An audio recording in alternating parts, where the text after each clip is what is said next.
ha dado el honor de dar la última charla, y mi charla se titula La hispanidad vista desde los Estados Unidos. En 1967, cuando empezaba los estudios para el segundo título universitario, el Master of Arts en Historia Europea, me dijeron que tendría que examinarme de una lengua extranjera en una universidad privada y prestigiosa de los Estados Unidos. Me recomendaron que me matriculara en algún idioma para mejorar conocimientos a fin de irme preparando. Y les dije que no me hacían falta clases de lengua extranjera, que me examinaría del español cuando quisieran darme el examen. No, señorita, me explicaron cortésmente, las opciones son el francés o el alemán. Pero, ¿por qué?, me atreví a preguntar, intentando no mostrar mi indignación. Y me contestaron, y así fue, me contestaron con toda seriedad, porque no se ha escrito nada de interés en la lengua castellana. Tal cual. Apelé por escrito, enfatizando que iba a concentrarme en historia medieval española y aseverando que para eso las lenguas lógicas son el español, el latín y posiblemente el árabe. Burócratas y académicos debieron de consultar unos con otros. El resultado fue que me permitieron examinarme del castellano, pero me avisaron que para el doctorado tendría que aprender el francés o el alemán. Sabiendo que iba a volver a España para hacer los estudios doctorales, me examiné del español para satisfacer los requisitos de la maestría y no volvimos a hablar del tema ni de exámenes. Bueno, dada esta actitud tan típica en los Estados Unidos, de esta falta de interés, de esta ignorancia sobre todo lo hispano, por personas cultas, personas universitarias, ¿por qué podría interesar una charla sobre la hispanidad vista desde los Estados Unidos? Bueno, creo que la respuesta es demográfica. En mi época estudiantil, hace casi medio siglo, bueno, no, medio siglo. No lo parece, ¿eh? No lo parece. Gracias. Había 6 o 7 millones de hispanos en los Estados Unidos y solo representaban más o menos el 4% de la población.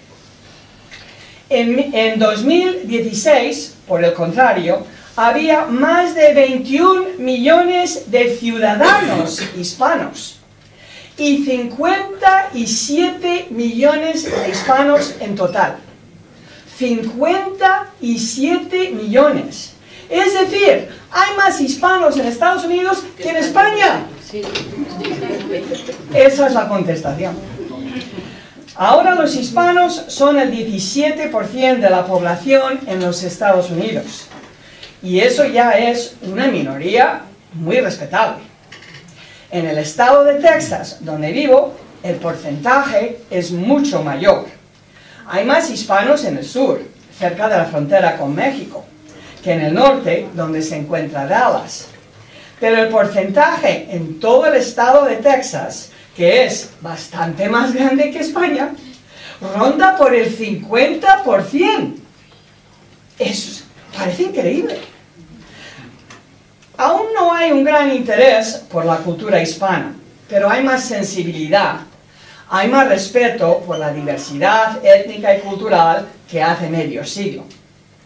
En cambio, se ha desarrollado una actitud muy distinta hacia la lengua española. Hoy, por razones prácticas, el castellano es el idioma más estudiado en las instituciones académicas de los Estados Unidos. La conveniencia de ser bilingüe, o al menos de saber algo, ante la avalancha de inmigrantes que no hablan el inglés y ante la necesidad de comunicarse para el comercio y la colaboración gubernamental con Hispanoamérica se impone. Las páginas web del gobierno federal y muchas páginas de los gobiernos estatales tienen información e instrucciones en castellano, además de en inglés. Los médicos y los policías chapurrean el español. En muchos sitios, los sucursales de banco, en los barrios, tienen una persona o dos que se defienden en el castellano. Y en la iglesia, los seminaristas y novicios estudian la lengua. Entonces yo creo que la pregunta es, ¿qué es lo que tienen en común todos estos hispanos? Es algo que se ha visto enhebrado a lo largo de las ponencias en estos días. ¿Qué tienen en común los hispanos de nuestra época? No es necesario enfatizar, esto lo saben todos, que el legado histórico y cultural en la península ibérica y en el antiguo imperio es riquísimo. Todos sabemos que Castilla, que incluía el País Vasco, extendió por el mundo su versión de nuestra civilización occidental. Por su parte, los nativos, en sitios diversos, mostraron gran capacidad de absorción y adaptabilidad. Juntos, europeos e indígenas crearon razas nuevas, extendieron la agricultura, fundaron ciudades, construyeron edificios magníficos y tantas otras cosas, y rezaron juntos a la Trinidad. No hay duda de que sus herederos, las sociedades hispanas presentes, tienen cierta identidad, una manera de ser, que las distingue de gente de otras culturas. Y entonces empiezo por la lengua castellana. El idioma es el vínculo básico de los hispanos.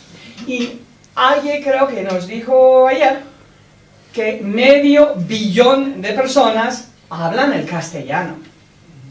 La existencia de más de 20 academias nacionales de la lengua española, agrupadas en una asociación internacional desde 1951, manifiesta el orgullo por el idioma.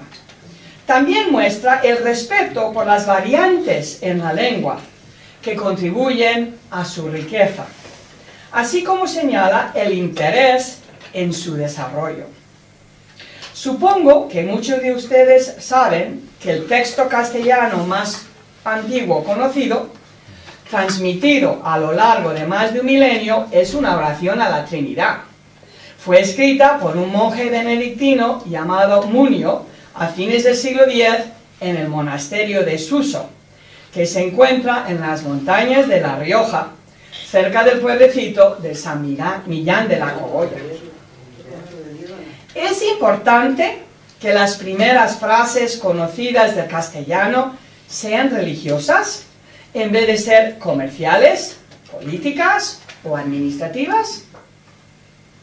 Es posible que sea pura coincidencia, pero podría también ser indicativo del carácter y el ambiente que los cristianos estaban forjando durante la reconquista de la península ibérica. Cuando el Papa Juan Pablo II visitó la República Dominicana en 1979, señaló que más cristianos rezan en el español que en ninguna otra lengua, cosa que también oímos ayer en una de las charlas. 3 de las oraciones más populares rezadas por más de 1 billón de católicos en el mundo son atribuidos a hispanos. El credo de Nicea, por Osio, obispo de Córdoba; la Salve, por San Pedro Mazonzo, obispo de Santiago de Compostela; y el Rosario, por Santo Domingo de Guzmán. Y entonces paso a hablar un poquito sobre la religión, que es la parte que he desarrollado un poquito más en esta charla.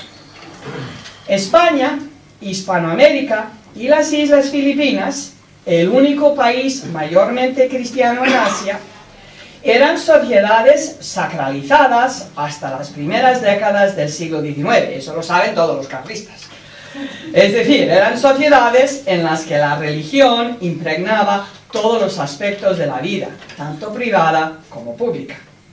Durante siglos, la monarquía católica, como se decía entonces, prolongó la cristiandad medieval de Europa. En el mundo hispano, la Iglesia y el Estado, las dos instituciones mayores, colaboraban. La jurisdicción de cada organismo y el enlace entre los dos no estaban exentos de tirantez, pero poca gente ponía en duda que esta colaboración entre el altar y el trono era parte del orden natural y bueno de las cosas. Todos los carlistas saben muy bien que el mundo hispano ha pasado por más de 2 siglos de movimientos intelectuales secularizantes y de muchos gobiernos anticatólicos. Hoy, solo el 70% de la población se considera católico. De todas formas, los hispanos, por lo general, todavía poseen un sentido trascendental de la vida. Entienden el universo como una mezcla de lo material y lo espiritual. Creen en la vida sobrenatural. Tienen esperanza de llegar al cielo. También han heredado la certeza de los españoles del Renacimiento de que hay valores objetivos, absolutos. En la primera mitad del siglo XX, hace pocas generaciones, ayer se nos recordó, centenares de mexicanos y unos 10.000 españoles murieron mártires por su fe católica. Estos hombres y mujeres demostraron el mayor compromiso posible con su religión. En España y su antiguo imperio quedan más rescoldos de la sociedad sacralizada, de la cristiandad, que en muchas otras partes del mundo. Los nombres religiosos dados a ríos, bahías, cabos y montañas, así como las ciudades fundadas hace siglos, son un recuerdo obvio. Santiago en Galicia y en Chile, San Juan en Puerto Rico, Santa Fe en Nuevo México, San Francisco y Los Ángeles en California, San Antonio en Texas. Son ejemplos que todos conocen. En Filipinas hay 7 ciudades que se llaman San Fernando, así en español, y recuerdan a este rey castellano leonés cada año el día de su fiesta a fines de mayo. Las grandes procesiones cívico-religiosas de Corpus Christi, como la de Toledo en España, la de Cusco en Perú y la de Popayán en Colombia, son manifestaciones de la sociedad sacralizada. En Filipinas, la procesión del Viernes Santo en Baliwag, una ciudad de la isla Luzón, ha ido creciendo a lo largo de generaciones. Y he leído que este año, 2017, tenía 117 pasos con estatuas de tamaño más o menos natural, representando la pasión de Cristo. Otras fiestas religiosas que aún se celebran con gran exuberancia, que mezcla lo sagrado y lo profano, son el carnaval en Argentina y otros lugares, y las posadas y el Día de los Muertos en México. ¿Conocen el Día de los Muertos mexicano? ¿Algunos de ustedes? Ahora se va extendiendo por el suroeste de los Estados Unidos. Se celebra con altares domésticos dedicados a algún difunto querido, en los que se ponen fotografías, comida para el difunto, flores y objetos sentimentales. Se colocan caléndulas anaranjadas sobre los sepulcros en los cementerios, y los golosos disfrutan con calaveras de azúcar de distintos tamaños. La fiesta de la Virgen del Carmen de la Tirana, en Tarapacá, en el norte de Chile, es otro reflejo de la sociedad sacralizada que entretejía lo religioso y lo secular. En la Tirana, los bailes folclóricos, mírenlo en internet para ver las fotos, los bailes folclóricos dedicados a la Virgen a mediados de julio son espectaculares y se remontan a épocas precolombinas, precristianas. Los dulces preparados en distintas partes del mundo, como esas calaveras de azúcar, para marcar fiestas religiosas, tienen una tradición larga. El roscón de Reyes y los huesos de santo que recuerdo de mi niñez en Ávila son ejemplos que todavía se hacen y se comen hoy en día. Todos estos acontecimientos y estos objetos y otros integran en público la mente, el cuerpo y el espíritu. Las imágenes religiosas, grabados, estatuas pequeñas, crucifijos, colocadas por los dueños en tiendas, restaurantes y hasta en bares, son más comunes en los países hispanos que en otras sociedades. También las ponen en Italia y en otros sitios, pero hay más en el mundo hispano. Hace unos años, no muchos, fui en autobús desde la capital de México a San Miguel de Allende, en Guanajuato. Me interesó ver una estatua grande de Nuestra Señora de Guadalupe en la estación de autobuses, rodeada de ofrendas de viajeros, de flores y de velas, en medio de esa estación norte que es un sitio muy concurrido. Otro aspecto de la actitud sacralizada transmitida por los antepasados en las sociedades hispanas es un sentido de espacio sagrado, una sensibilidad poco desarrollada en los Estados Unidos. Las prácticas de algunas comunidades precolombinas de construir una pirámide para fines religiosos sobre otra y de alinear templos con los astros eran manifestaciones claras del sentido del lugar sagrado. La costumbre aquí, en la península ibérica, de edificar iglesias cristianas en sitios asociados con martirios hispano-romanos y de remodelarlas a lo largo de los siglos es otro ejemplo de esta sensibilidad. ¿Por qué no se hace una iglesia nueva? No, se renueva y se arregla la antigua. Las peregrinaciones a centros de importancia religiosa, como la Catedral de Santiago de Compostela, la Basílica de Guadalupe en la capital de México y la Basílica de Nuestra Señora de los Ángeles en Cartago, Costa Rica, aún son populares en el siglo XXI. 20 millones de fieles y turistas visitaron la Basílica de Guadalupe el año pasado, 3 veces más que la Basílica de San Pedro en el Vaticano.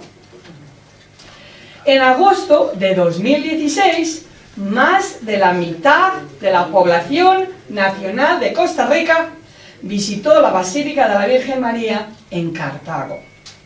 Estas peregrinaciones son una indicación más de que las sociedades hispanas actuales todavía tienen cierta reverencia hacia el espacio sagrado.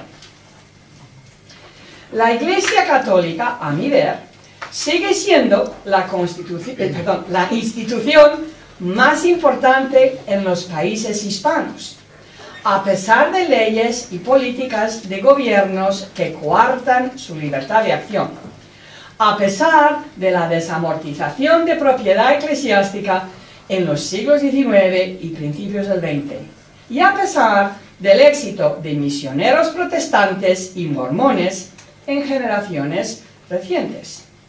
La Iglesia es el punto de referencia principal.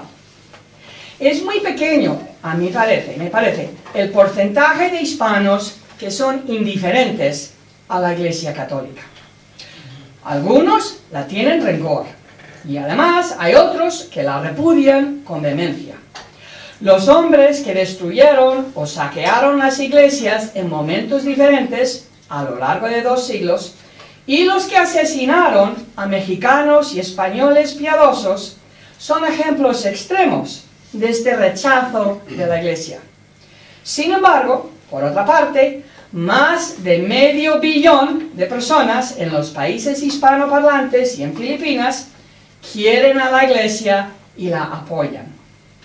Los rebeldes cristeros de los años 20 del siglo pasado y los 60.000 requetés carlistas de la última guerra civil, cuyo uniforme incluía, ustedes lo saben mucho mejor que yo, el detente, con una imagen del Sagrado Corazón, salieron de casa para defender con las armas a la Iglesia, cuando su existencia institucional en México y en España era amenazada por los gobiernos respectivos.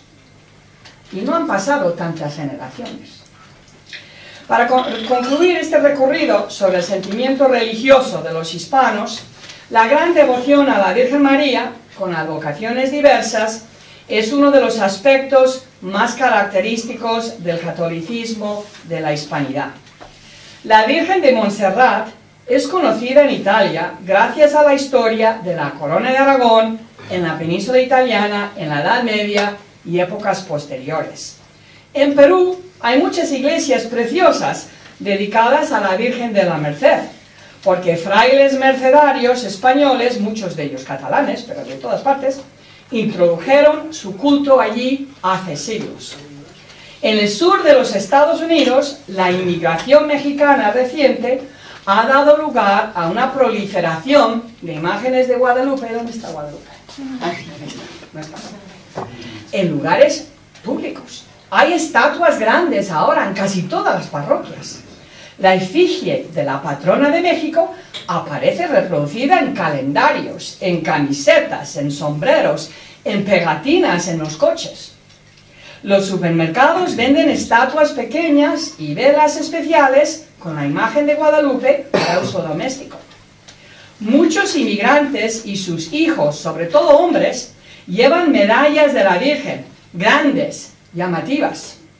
Incluso hay jóvenes que demuestran su devoción con tatuajes indelebles de su silueta en los brazos. En algunas parroquias, como la mía, Santa Ana, en Capel, al norte de Dallas, hay grupos folclóricos llamados matachines, que animan la liturgia en la fiesta de Guadalupe el 12 de octubre, con bailes y con música. Los matachines van vestidos con trajes multicolores de satén brillante, que reproducen, al delante y detrás, la imagen de la Virgen, y están adornados con lentejuelas, y los tocados llevan plumas. Son muy bonitos estos trajes, y esto me lleva al sentido estético de la vida en el mundo hispano. Una de las marcas de la hispanidad es la importancia dada a valores estéticos, el énfasis puesto en la belleza, las artes y la literatura. El sentido estético y los grandes esfuerzos hechos por los hispanos para crear cosas bellas, magníficas, contrastan con la inclinación leve hacia la investigación científica. Lo mismo ocurre con el poco entusiasmo por organizar sistemas prácticos en aras de una vida diaria eficaz y cómoda, y con cierta falta de interés en el trabajo prosaico rutinario. La hispanidad ha producido muchos más literatos, arquitectos, escultores y pintores famosos que grandes industriales, científicos, matemáticos o inventores. El gran énfasis en lo estético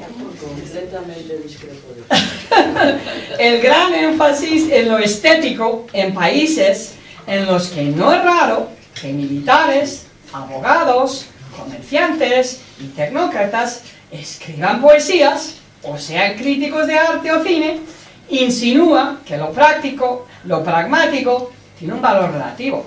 Yo solo conozco a unas pocas personas en esta sala, pero conozco a 2 o 3 poetas publicados, y no son literatos profesionales.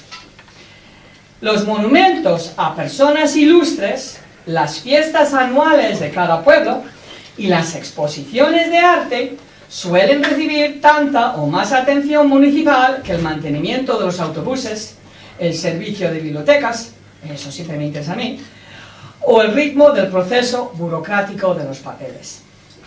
En las naciones hispanas, la belleza siempre ha sido para toda la población.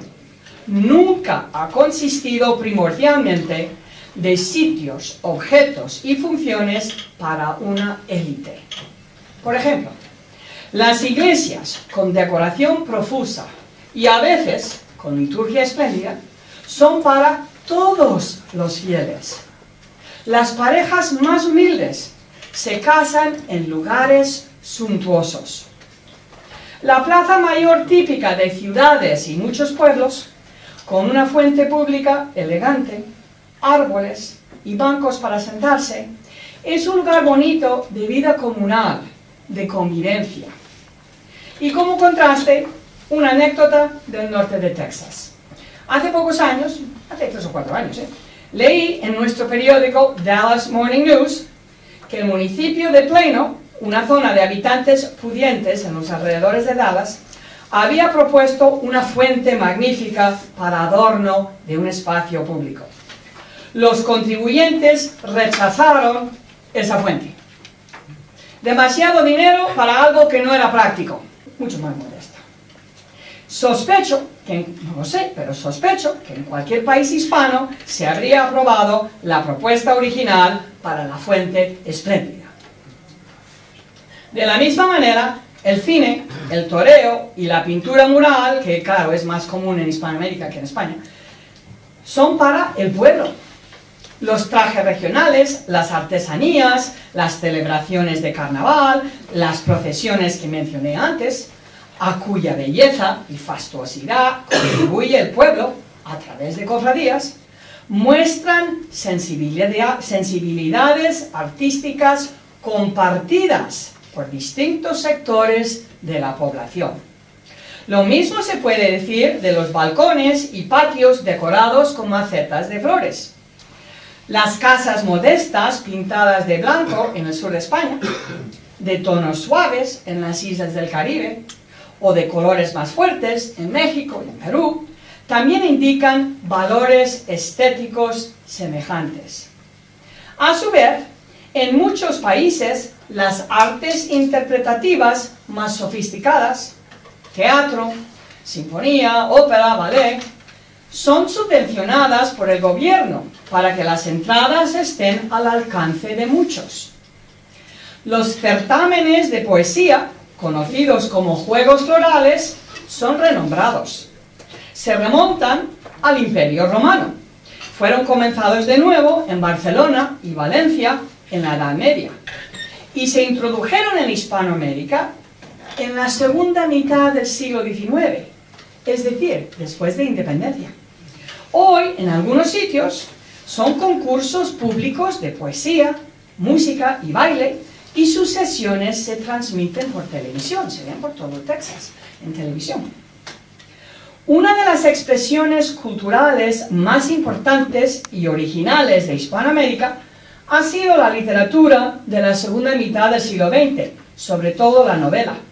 Su realismo mágico muestra el reflejo del concepto cíclico del tiempo, de épocas precolombinas, así como la mezcla de lo material y espiritual en la cultura popular. Sus autores principales eran marxistas y no tenían una sensibilidad cristiana. Sin embargo, el éxito de sus novelas entre los lectores hispanoamericanos indica que los novelistas reflejaron algo importante de la cultura del pueblo. A los hispanos les gusta cantar y bailar. Raro es el autobús de excursionistas o peregrinos en el que no brote la canción. Esta costumbre es menos común en el mundo angloparlante. En las sociedades hispanas, los coros, salones de baile, grupos folclóricos, bailes al aire libre y las discotecas abundan. La música de mariachi de Jalisco, México, el flamenco andaluz y el tango de Buenos Aires y Montevideo son conocidos mundialmente. En las últimas décadas se han extendido muchas variantes de la salsa, originada en Cuba y Puerto Rico. Ahora unas palabras sobre el dramatismo.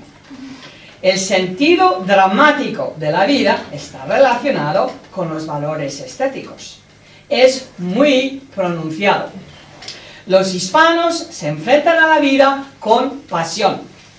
Este apasionamiento impresiona mucho a gente de otras culturas. Y no siempre de forma positiva, tengo que decirlo. No les gusta a todo el mundo. A los hispanos les mueve la valentía, el heroísmo, la santidad, la gloria, las causas elevadas, los retos y riesgos a gran escala, así como la posibilidad de enriquecerse de la noche a la mañana, posiblemente a través de la lotería. El sentido dramático y teatral que floreció en la cultura barroca se mantiene hoy. Los hispanos reaccionan con espontaneidad a noticias y situaciones. En la mayoría de las sociedades que hablan el castellano, aunque no en todas, es corriente la expresión en público de sentimientos de forma dramática. Los políticos populares raramente son los cerebrales o los que enfatizan sus mensajes con tablas de estadísticas. Las sesiones de las legislaturas son muy apasionadas. En la vida diaria, los hispanos admiran a la persona que hace gestos dramáticos, mientras que en algunas culturas los gestos son considerados como sustituciones pobres de actos de enjundia. Las telenovelas melodramáticas producidas en Venezuela, Colombia, México y otros países son populares en todo el mundo de habla española. Según las estadísticas de 2009, no tengo más recientes, muchos de esos millones y millones de hispanos en Estados Unidos han convertido esos programas en los más vistos en todo el país. Es una cosa increíble. Y ahora, la familia. Los lazos familiares son especialmente fuertes en las sociedades hispanas. Esta característica siempre encabezaba la lista de mis alumnos en la University of Dallas cuando les pedía que enumeraran algunos rasgos típicos de los hispanos que veían a diario. Hay un respeto profundo por los mayores. Es corriente que 3 generaciones vivan en la misma casa. A su vez, los jóvenes hispanos tienden a independizarse algo más tarde que en otras sociedades. Los niños son el centro de atención. Es común ver a madres sacar a paseo a los bebés vestidos primorosamente para tomar el aire y para que sus amigos y conocidos los vean. A ver si no es verdad. Aún hoy, con el ritmo acelerado de la vida, los hispanos pasan mucho tiempo con la familia. Es normal entre los obreros extranjeros en los Estados Unidos, si están allí separados de sus familias, llamar a casa, a México o a América Central, a diario, para despertar a los suyos por la mañana y saludar a los hijos antes de que vayan a la escuela. Y ahora un tema importante, pero corto, el mestizaje. La creación de una raza nueva, mestiza, que ahora llega a unos 400 millones de personas, es uno de los grandes acontecimientos de la historia de la humanidad. La convivencia entre españoles y nativos, la fusión biológica, basada en la convicción, como nos ha dicho el conferenciante anterior, de que todos somos hijos de Dios y todos estamos llamados al cielo, así como la multiplicación de mestizos, es una de las realidades más espectaculares de la hispanidad. Hay muchos habitantes en el antiguo imperio intercontinental que no son mestizos. Sin embargo, todos, menos los habitantes de la península ibérica, han heredado una cultura que es una síntesis de elementos de los países que rodean el mar Mediterráneo y de lugares muy lejanos. E incluso hay sincretismo religioso en algunos sitios donde la influencia de religiones precolombinas o africanas no se limita a detalles de la liturgia o a celebraciones de festividades. El ejemplo más importante es la santería o lucumi, una religión que tiene su foco principal en Cuba. La sociabilidad. Los hispanos son muy sociables, cuidan las relaciones sociales, combinan el trabajo y el tiempo libre, de modo que pueden relajarse a menudo con la familia y los amigos. Las sobremesas, como la de anoche, después de comer o cenar, tienen tendencia a ser largas y animadas. Los hispanos suelen salir de casa, al preferir encontrarse con los amigos en la calle que en el hogar. La tertulia en la terraza de un café es una de las formas más comunes de intercambio social. Y las amistades tienden a basarse en la personalidad y el carácter de las personas más que en actividades compartidas, como algún deporte, el oficio o la profesión. Cuenta mucho más lo que uno es que lo que hace. Y voy a dar un ejemplo, ya que estamos celebrando aquí de un modo a Carlos Etayo. Cuando se murió mi padre, me escribió Carlos Etayo dándome el pésame. Y me dijo, tengo que confesar que yo no sabía que tu padre era filósofo. Lo que yo sabía es que era muy buen amigo, era muy buena persona, era tal, cual. Eso no lo habría dicho una persona en Estados Unidos. Eso es hispano, ¿eh? Un poco exagerado quizás, pero hispano.